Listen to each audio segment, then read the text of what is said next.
Hi everyone, delonewolf here. Welcome back to the Sunday recap, my weekly vlog where I talk a little bit about my last week in games. As always, we'll start with EVE Online, and I think EVE Online was a bit less than average last week. So, especially on TQ, I didn't do that much. The Orca is in the oven and still need basically the rest of next week to be finished. I think somewhere on Saturday next week, and that's when I'll be able to fit it, take it out for a spin, and see if I can actually sell the machina or not. Does mean that I still have to get an ice mining drone into Solitude as well, but we'll see how all of that works out. Last week on TQ I did keep up with the blueprint copy business, which is going decently well. Stuff is still selling, especially for the components of structures. We've also seen in EVE Talk that there's actually been a little bit of an upswing in demand for the PI stuff, so I actually think that more and more people are getting prepared as well, which will include blueprint copies of the structure components, and as a result I think the market is doing quite nicely. Next to that, I did join the 2 mass tests for the Blood Raider shipyard. The first one was announced, more than 500 people came and shot the shipyard and the NPCs there. The problem during that mass test was mostly that the dreads were not shooting, and there was very heavy tie-dye and quite a bit of complaining about lag.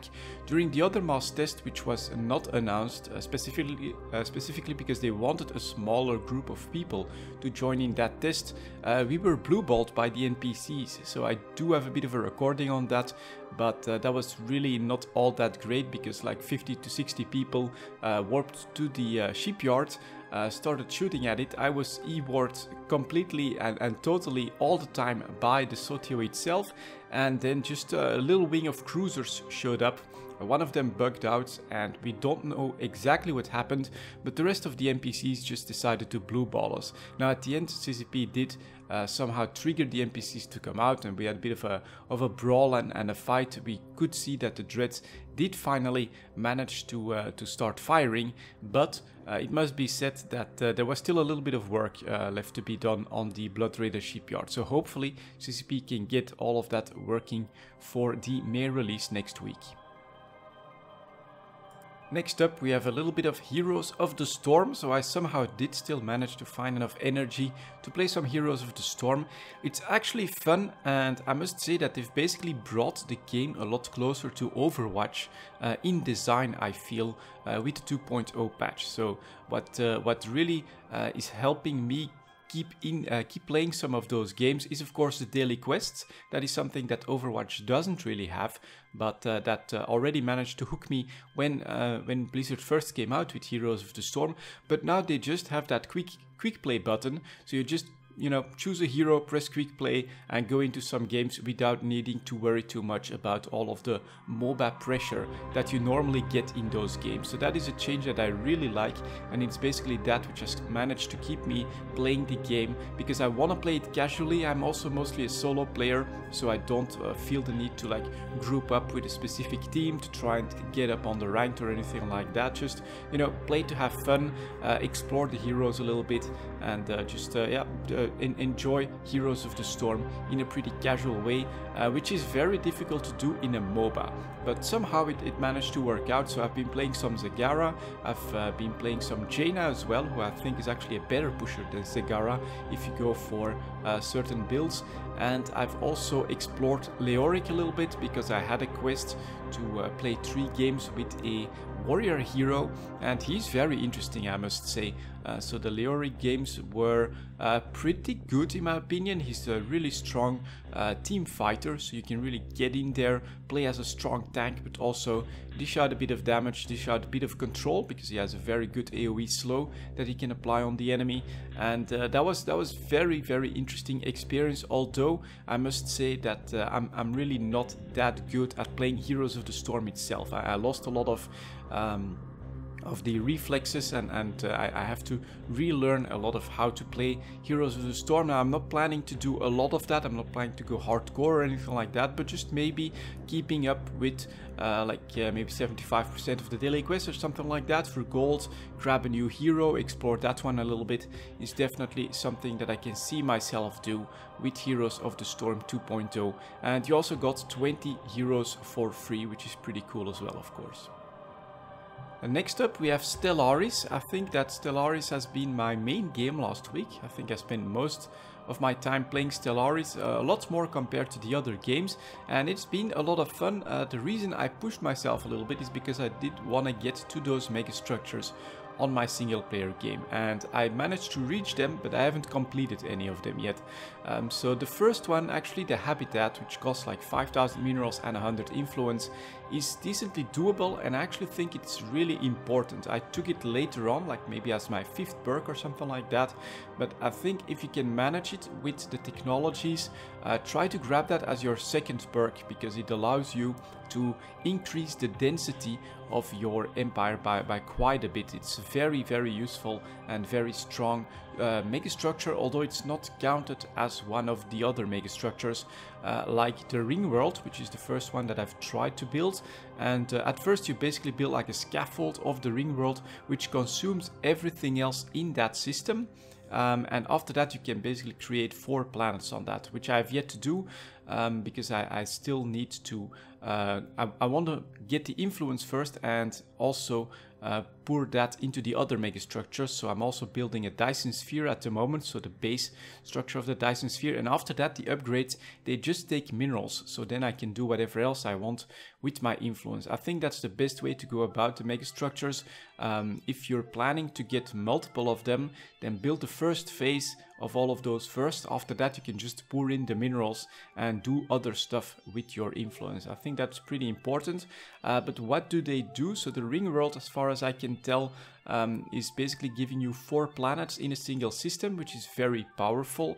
As I said, I don't know the number of tiles you'll get on those planets, but it also consumes everything else in the system. So this is great to colonize like those areas and those systems that just don't have any or many planets in them.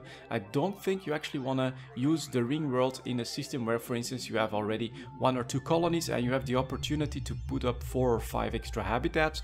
I would not put a ring world there, but there are definitely areas in space where they are very useful. Then the Dyson sphere just gives you a lot of energy. Basically, as you upgrade that, it increases your energy credits. Then you also have like an information tool, which I'm not sure what it's called, but it'll give you like a radar cover over the entire galaxy when it's fully upgraded. And finally, you also have some sort of a research megastructure that'll give you a nice boost in research as well.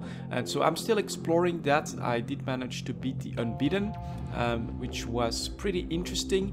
I'm really happy that I took the Defender of the Galaxy perk, which gave me 50% extra damage against them, because otherwise I think I would have been in a lot of trouble, or I would have needed to spend a lot more time and resources trying to defeat them. But basically I was ready to defeat the Unbeaten with like a 150k fleet, and that went alright just because I took that one perk. And other than that, yeah, I'm gonna try finishing off these megastructures, and maybe, because now that I'm building some of these megastructures, the rest of the galaxy doesn't like me anymore, we might go to war against them as well. And then for my final game, I also played a little bit of Banished. It really wasn't that much, but it was very interesting because I was starting to reach a food crisis. At first I used to have like 130, 150,000 extra food at all times. It would sometimes decrease a little bit, but I managed to come back. But now it was dwindling, 80,000, 70,000, 60,000, 50,000. I was really starting to get worried, and this is something that's very interesting when it comes to Banish. It can sometimes surprise you quite heavily with the demographic influences and changes that your city goes through. So I did build up, I think, 2 extra housing units, so 12 houses, no, 24 houses in total, centered around a market, which is very effective. I mean, those people, they never lack anything that way, but the population boost that I got from that was basically starting to spiral out of control, and they were consuming so much food that I had to take action.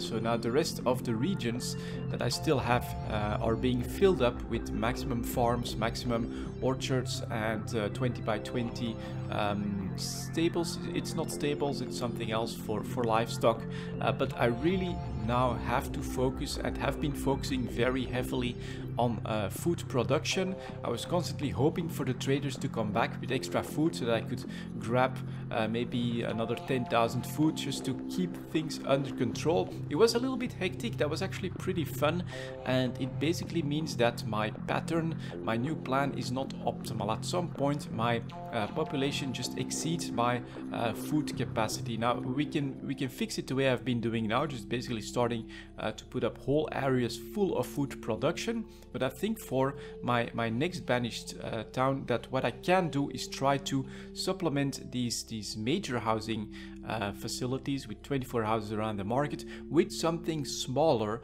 that is focused around probably not a market, but maybe just a storage place, and then have food production built around that. I think it could be really interesting and work out quite nicely, and maybe I'll try to test that out if I still have enough room in this banished city. But that was definitely something that popped up, creeped up on me. They kept consuming more food, they kept making babies. There was just no way for me to stop them. My only option was completely ditch the plan, completely ditch the pattern, and go food, grab me all the food that I can get. I think it's under control by now, although sometimes I still see my food going lower, but the orchards basically need a couple of years to get producing, so I think we'll be all right. Then I'll try to finish up the town a little bit, maybe show it to you guys, and after that I think I'll go with the combo pattern. I think that could be quite interesting.